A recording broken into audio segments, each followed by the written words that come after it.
कि शिमला इतना ऊपर कैसे आया। रियली सरप्राइज कि चंडीगढ़ इतना नीचे गिर गया।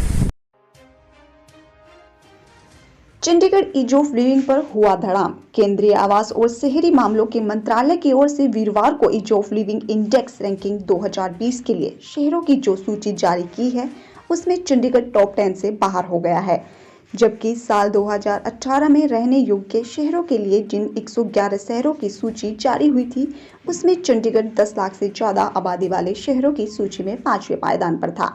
लेकिन महज 2 वर्षों के अंदर चंडीगढ़ अपनी इस स्थिति को नहीं बचा पाया। आपको बता दें, प्रधानमंत्री नरेंद्र मोदी ने अपने कार्यकाल में ईज ऑफ डूइंग बिजनेस के साथ ही ईज ऑफ लिविंग को भी बेहतर बनाने पर जोर दिया था, इसलिए इस सूची को काफी महत्वपूर्ण माना जाता है। सरकार शहरी विकास पर खर्च का निर्धारण भी इसी सूची को प्राथमिकता में रखते हुए करती है। ईज ऑफ लिविंग इंडेक्स पहली बार 2018 में जारी किया गया था। यह सूची सरकार पहचान और संस्कृति, शिक्षा, स्वास्थ्य और सुरक्षा, अर्थव्यवस्था, आवास, भूमि योजना, पार्क, परिवहन, जल आपूर्ति, कचरा प्रबंधन और पर्यावरण की गुणवत्ता जैसे मानकों के आधार पर तैयार की जाती है।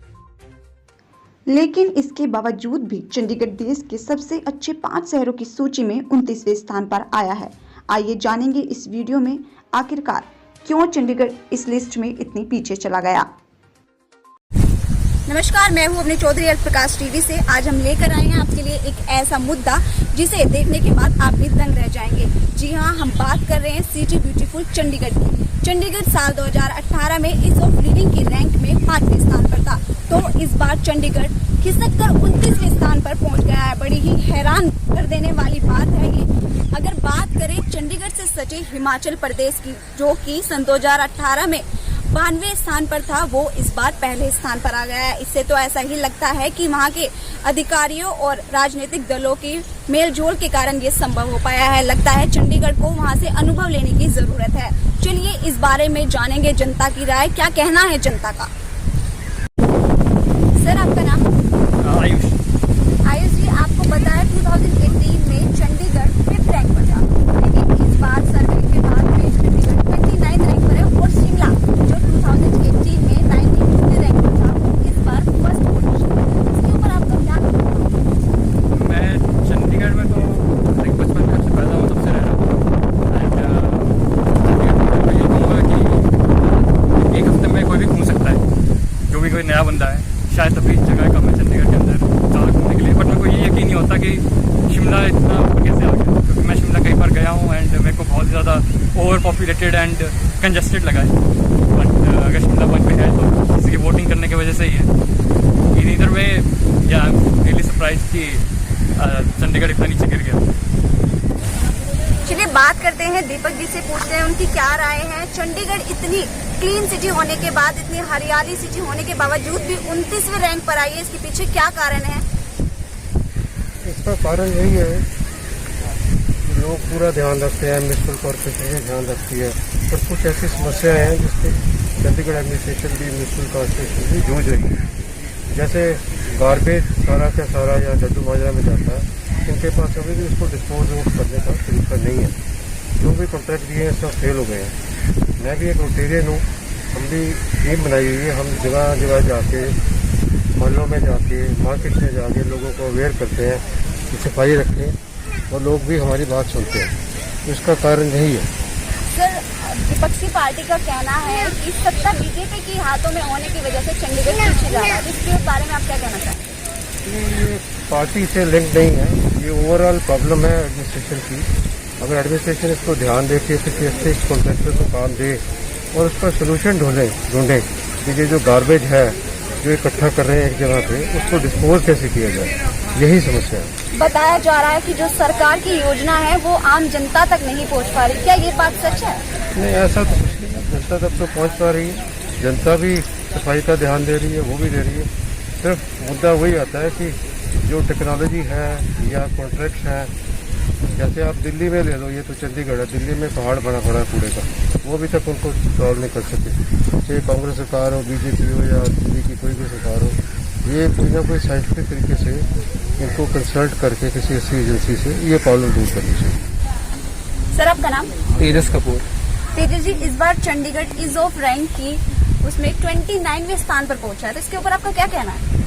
मेरा मानना ये है कि ये इस बार हमारा बहुत ज़्यादा इस रैंकिंग में हम बहुत पीछे आ गए हैं। पहले हम काफ़ी आगे आते थे, तो उसके कुछ थोड़े बहुत वजह हैं। सबसे पहली तो ये है कि एक तो चंडीगढ़ की एमसी है जो हमारा लोकल जितना भी इश्यूज होती है वो सब देखती है, उसका बजट हर साल कट होता जाता है। ये केंद्र सरकार हमारी करवाती है शायद।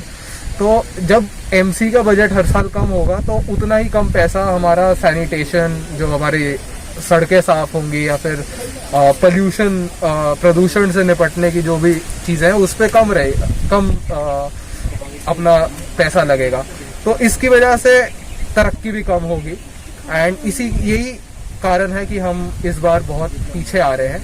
दूसरा ये है कि यहाँ के जो सांसद है वो यहाँ पे तो ज़्यादातर रहते नहीं है। किरण खेर जी हैं सांसद यहाँ की, और वो ज़्यादातर रहती हैं मुंबई अपने, तो सांसद की तरफ से भी कुछ ज़्यादा यहाँ पे हो नहीं पाता। तो शायद इस वजह से हम इस बार बहुत पीछे आए हैं।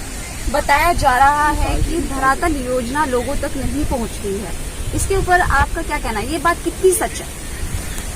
ये बात खाली इस शहर के लिए नहीं, दुनिया में मतलब इस देश में काफी शहरों के लिए ये बात सिद्ध है कि ये योजनाएं लोगों तक नहीं पहुंचती। ये इसलिए क्योंकि इन योजनाओं को जो हम इनका जो बारे में बताते हैं हम बहुत ट्रेडिशनल तरीके यूज करते हैं, जैसे कि रेडियो, सरकारी ऑल इंडिया रेडियो पे हम बोल रहे हैं, या फिर जो सरकारी स्कूलों के बाहर हम थोड़े से लगा लेते हैं, थोड़े से चित्रकारी करके समझा लेते हैं। बट ये आजकल के ज़माने में इतने ज़्यादा सक्षम नहीं है। हमें लगता है कि जैसे ये सुखना लेक है, यहाँ पे अगर बैनर लगाओ, क्योंकि यहाँ पे इतनी जनता आती है, अगर कुछ ऐसा लगेगा तो हर जनहित को पता लगेगा कि क्या हो रहा है इस देश में, क्या योजनाएं आ रही हैं।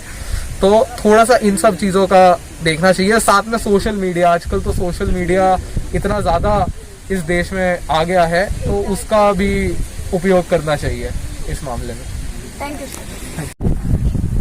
बलजिंदर सिंह जी 2018 में ईज ऑफ लिविंग की रैंक में चंडीगढ़ 5th नंबर पर था, लेकिन इस बार 29वीं रैंक पर पहुंच गया, तो इसके बारे में आपका क्या कहना होगा? मैडम ऐसा है, ये जो रिजल्ट आए हैं आज तो भाई हम लोगों ने न्यूज़पेपर में पढ़े, तो ये पढ़कर हम लोगों को भी हैरानी हुई है। इसलिए चंडीगढ़ का ऐसा स्थान हो के साथ वाले जो सिटी हैं हम लोग जानते हैं, देखे हैं, आपने शिमला है, लुधियाना है, चंडीगढ़ से भी आगे। तो इसमें मुझे लगता है कि कुछ ना कुछ एजेंसी से चूकना हुई हो। अदरवाइज जो पैरामीटर है चंडीगढ़ कम से कम इन सिटी से बेटर है। सरकार की जो धरातल योजनाएं हैं वो कहीं ना कहीं आम लोगों तक नहीं पहुंच पा रही, इसके बारे में मैडम ऐसा है, जैसा my self concern citizen of Chandigarh living in sector 22D, और हमको तो जो चंडीगढ़ प्रशासन से कोई वो नहीं है, दिक्कत नहीं है।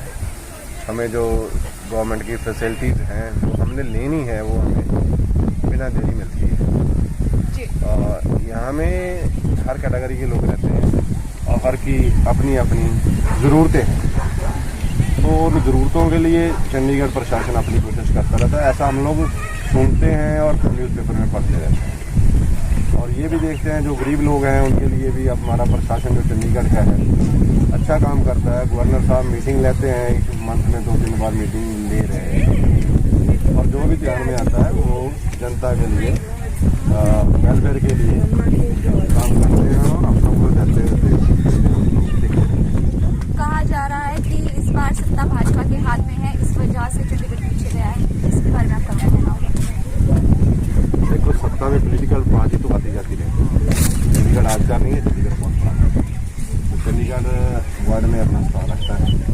जो पॉलिटिकल पार्टी हैं उनके जो आगे गवर्नमेंट है, जो असलू में ऑफिसर्स हैं हमारा, वो और स्टेट मशीनरी काम करती है, वो तो वही रखी है। तो इस करके इतना फर्क ज़्यादा पड़ता नहीं। फैसिलिटीज़ अभी भी गवर्नमेंट दे रही है, जो पहले दे रही थी वो अभी भी दे रही है, और जो विकास कार्य होते हैं, डेवलपमेंट के कार्य वो निरंतर अभी भी चल रहे हैं, वो पहले भी चलते हैं। ऐसा हमको कोई ज़्यादा फर्क नहीं आता। पहले कांग्रेस गवर्नमेंट थी, अब बीजेपी गवर्नमेंट है, तो अभी हम लोग देखते अच्छा हो रहा है ये चीज़। आपको बता दें कि चंडीगढ़ की साख पर पट्टा लगने के बाद शहर में आरोप प्रत्यारोप का दौर शुरू हो गया है। विपक्ष ने इसका पूरा ठीकरा सत्ताधारी पार्टी के अफसरों पर फोड़ दिया है। उनका कहना है कि जब से शहर में बीजेपी की सत्ता आई है तब से चंडीगढ़ शहर पीछे चला गया। आपने इसमें लोगों की राय तो सुनी ही होगी। उनका कहना है केंद्र सरकार से जब बजट कम आएगा तो प्रशासन अपना काम ठीक से कैसे करेगी, इसका ये कारण बताया है। ऐसी ही कुछ अहम खबरों को जानने के लिए बने रहिए आज प्रकाश टीवी पर। मैं अवनी चौधरी। ताज़ा अपडेट्स व बड़ी खबरों के लिए सब्सक्राइब करें आज प्रकाश टीवी और बेल आइकन